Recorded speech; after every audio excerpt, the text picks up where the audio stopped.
couple of quick comments on the Olight M2R Warrior versus the Warrior Pro. The original Warrior came out a couple of years ago. The Pro has been released basically in the last couple of months. So first thing, obviously, the battery size is now from an 18650 to a 21700. You can see significantly longer and larger in diameter. So the Olight ones have about 3,500 milliamp hours. The Olight 21700s have 5,000, so that's about a 40% increase in the amount of energy you're carrying around, and obviously run time, etc.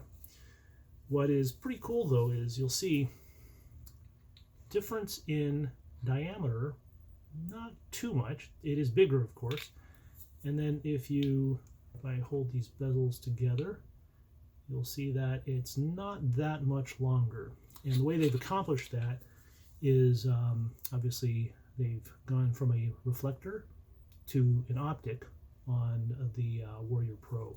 The other thing that becomes very apparent is while this one has just enough slots in the bezel that you can tell if the light's on, if it's face down, the Pro now has what I would consider more of a tactical bezel. That is going to definitely hurt if you jam it into somebody. So something of a self-defense element there. It's not so sharp that if you put it in your pocket, you'll hurt yourself, but you definitely wouldn't want to sit on this the wrong way. Anyways, the button now actually will give you a, see there, it's glowing green. It'll tell you that state of charge of the battery. Basically there's an orange if it's lower, and then red if it's, I think, the last 25%. The clips, really no change. Obviously it's a slightly fatter flashlight. One nice thing about the Olight pocket clips, of course, and this is true of almost all of their pocket clips, it allows you to carry it bezel down or bezel up. And in both instances, it rides deep enough in your pocket that it's not going to fall out easily. The charge cable is another significant improvement. The new one, you'll notice, has a red base, and on the back it also tells you that it will charge at up to 2 amps. Now, I didn't get all the way to 2 amps. I have a USB tester. This is a Qualcomm Quick Charge 2.0, so pretty high current. I got to looks like 1.93. The old style, so here's an older style Olight charger, would only go to about 0.84, so basically double. However, you can't charge the old Olight. Oops. You can't charge the older Olight with the new charger. At least for me, it wouldn't accept any more than about 1/10 of an amp. So that's gonna be a long time waiting for that to charge.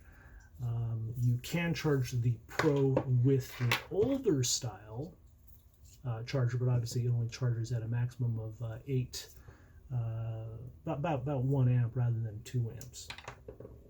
But you know, if the thing that I think really made the faster charge necessary, of course, is now you got 5 amp hours, 5,000 milliamp hours, where when you're talking about you know, even something like a S1R baton, the amount of power that you need, the amount of energy that you're storing is really not that much. One thing that is a little disappointing is the older, so this is the older Warrior, has, you can see the top of that, that is a normal 18650. So you can actually throw any 18650 in there and it'll work. Unfortunately, the new one, the Pro, does in fact have a raised insulator between a redundant negative and the positive terminal.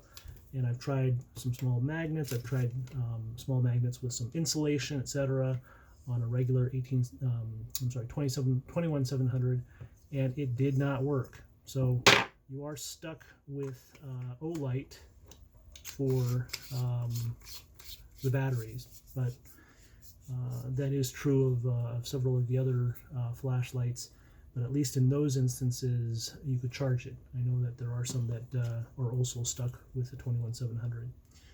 The one nice improvement is, and actually, just to kind of cover the bases here, the main difference between the Warrior and a lot of the other Olight flashlights is that it has the tactical tail switch. The reason why you want that is if you grab this out of your pocket and you want to get to the switch really quick, in the dark, you might have to kind of feel around for the side button. But with the tail switch, you gotta put that in backwards. With the tail switch, you press it once and you're there. So with the tail switch, you hit that and you're automatically at turbo. The improvement that they've made is that where this one had a kind of, the original Warrior had more of a recessed switch. Try to get that in the focus there. The new one, you can actually see it stands slightly proud. Okay, let's see if we can focus it there. And then they have these little bumps to help keep you from accidentally activating it. Now, the one downside to this is that the tail stand is not as stable. So you can see here it does tail stand, but while the old one, you can wobble it, the new one basically, because you only have those 3 points, it just does not really have nearly as stable a tail stand. Now, if you have it on a magnetic surface, of course, then it becomes quite stable. The magnet, of course, just like most of these other long flashlights, it's enough you can hold it suspended, but it is not going to hold it cantilevered. But it does give you, as I said, it does give you a more stable tail stand if you have a magnetic surface. Now, in terms of light output, I do a bounce test with a light leader in the basement. And you can see here the Olight, in these cases, was at the top. This one is right with a fresh battery, hot off the charger, and it dropped very quickly, so I probably should have waited 30 seconds and picked up the reading. But Olight as a whole has not, has never had anything that I'd consider grade inflation for their flashlights. They do put out the rated amount of light. The Pro, 300 lumens more, so it's 1800 versus 1500. That, to be honest, is not going to be enough for you to really see with your eye, because you really need to almost double the amount of lumens before you see I think a 10 or 20% increase in brightness. But what does make a big difference, and I will make a video with beam shots in the backyard, what does make a big difference is that when you go from the reflector to the optic concentrates light much more effectively. And I'm saying that as someone who normally prefers reflectors. Now, let's re-aim this so I can show you against the wall here. So, this is the original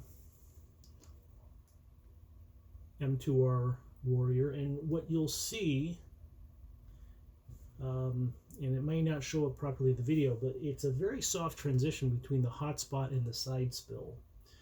And that really lets you have both a throw from a reflector, but also in a pinch lets you use this more as a flood. But with the M2R Pro Warrior, let's see here, what you have is a sharper cutoff between the hotspot and the spill. Now, it's good that you get more of a you do get more throw out of it, but you do lose a lot of the spill, and there's a sharper transition. So if you're trying to use it in a pinch as a flood, that isn't going to be nearly as effective. But then again, it's putting out so much light that if you just bounce it off something, you'll be able to see, you should be able to see pretty well anyways. With that, not sure what else to really mention. I guess one minor detail, they are now adding the a blue Olight tag rather than the blue letters on the black tag. Looks a little nicer, stands out a little bit more. It's still the same, no Velcro, so you can have a quiet opening of your flashlight holster. And that's about it. Thanks for watching.